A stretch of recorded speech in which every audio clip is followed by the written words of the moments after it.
We're good to go. Excellent. We're sitting here with Neal Hanna. Neal, you're a lawyer by background. That's right. Obviously, we all understand in the property game, it's not just about buying a property. I mean, we've got the experts on the ground. They've shown us today some great properties.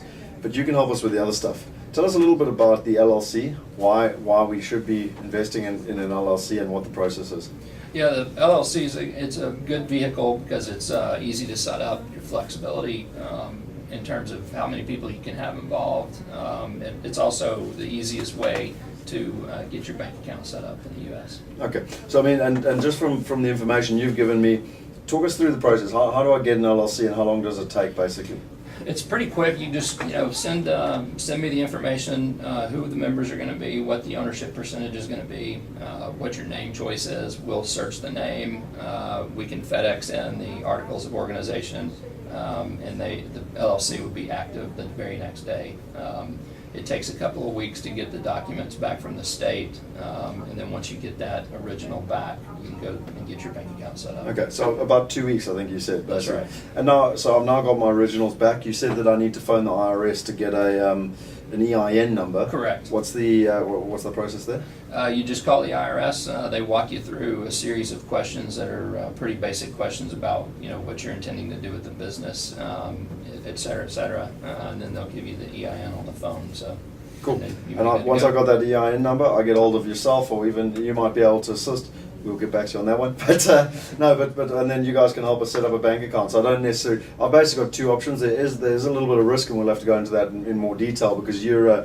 What did you say here? You're designated as the general manager, right? Which does mean you've also got access to the bank account, does it not? Exactly. Okay. So if that's your only option if you don't want to fly to America. If you don't want that, you need to fly to America. It's that simple, basically, in terms of where we are. Excellent. So we've now got our LLC set up. We've got our bank account set up.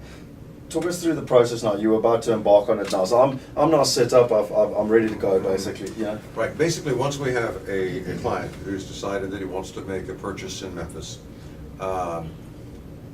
you would notify us, giving us client details. If they wanted to set up an LLC, include the name. I mean, all of that just in the initial communication to us. Now we know we have a client.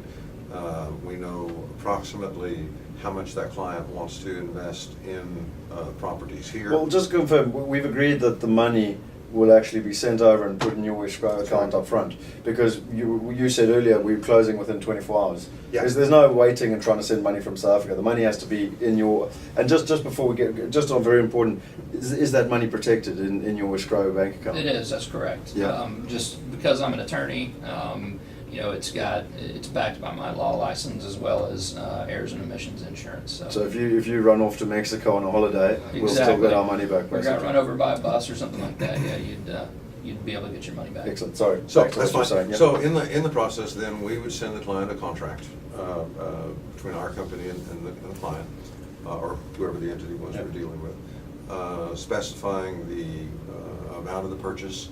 We would agree on an amount then to be wired over to Neal's escrow account while he's simultaneously establishing the LLC and setting up the bank account. We typically will like right now we have 40 properties on order right now. Last month we filled I think 26 or 30, something like that. So, we basically then, by the time we're ready to fill a portfolio normally, unless we're in a slower period of time, of course, by the time a buying decision, or an acceptance of a property is made, everything is already done and in place. The LLC is here. No, fantastic. So let's say it's all set up. We found this house. That's the one I'm buying. Yep. I say, right, I'm buying it for 30 grand. It's all agreed, the deal's done. What happens next, Neal? Well, we'll put the closing documents together. It's probably 5 or 6 pieces of paper. We'll email it to your client. They'll sign it, scan it, email it back. We'll close on the copies, and then they'll post the originals to us, which we'll just stick in our file post closing. Typically once a client has funds in escrow, and we send them a particular property, which is packaged and shows them all the numbers and the return and the whole property description and story. they'll basically then authorize, they'll say, yes, I would like to have this property added to my portfolio, or I want to take this property. And they'll simply send an email back to Neal that says, I'm authorizing the release of funds in escrow for the purchase of 1956 Bentley, or in the amount of whatever. Right. And we can basically begin closing. That's right. Just on the basis of because that. of the time difference. A lot of times we'll get an email, you know, I'll get an email at 2 or 3 in the morning, my time, saying I'm authorizing, you know, to close on this particular property. We'll go ahead and work it up. We'll close it during our business hours, and then the next evening, your client will sign and scan everything back to you. Perfect. So the whole process, 2 weeks in the house, plus minus. Right. You know, which is very amazing for us guys from England, Australia, and South Africa. So guys, I mean, look, that's really it. The last question was, I'm a multiple buyer. I buy my first one in Memphis, then I want to buy in Atlanta, New York, wherever else, doesn't matter, Vegas. Can I keep buying using my LLC that I've set up with you? You can. Okay. Yeah, you can Excellent. use that in every state. And what a lot of clients do is they, you know, once they develop a relationship with us, we'll sort of coordinate those closings out of state if we're even, you know, if we're not actually the ones that are doing those closings. So you would, that's an important principle. So you're happy to be their single point of contact.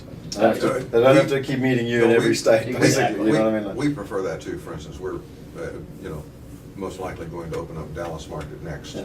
And Neal is already licensed as an attorney Cool. there. And so we have a continuity, no matter where a client is buying, we have the same team in place. And the big thing is, this is a pretty localized process, buying real estate. I mean, you know, it's not going to be the same in Memphis as it is in Vegas or Orlando. I can sort of wrap my brain around that process pretty quickly, no matter where it is and what they're doing. So it just sort of helps me, you know, do that legwork for you guys and for your clients, so they don't have to, you know, completely relearn the process every single time. I've got, you know, I'll look at their documents and make sure that everything is the way it's supposed to be, and make sure it makes sense to you guys. And So basically, you're the man on the ground for them, yeah, protecting their interests. Exactly. In terms of where we are. Neal, Marvin, thank you very much. It's a real pleasure. Thanks. We will put a schedule of costs together, obviously, because you know, in terms of the fees, etc. But there's no point in going through that. People can see that. Anyway, thanks for your time. Thanks. Thank Bye you. then. Cheers.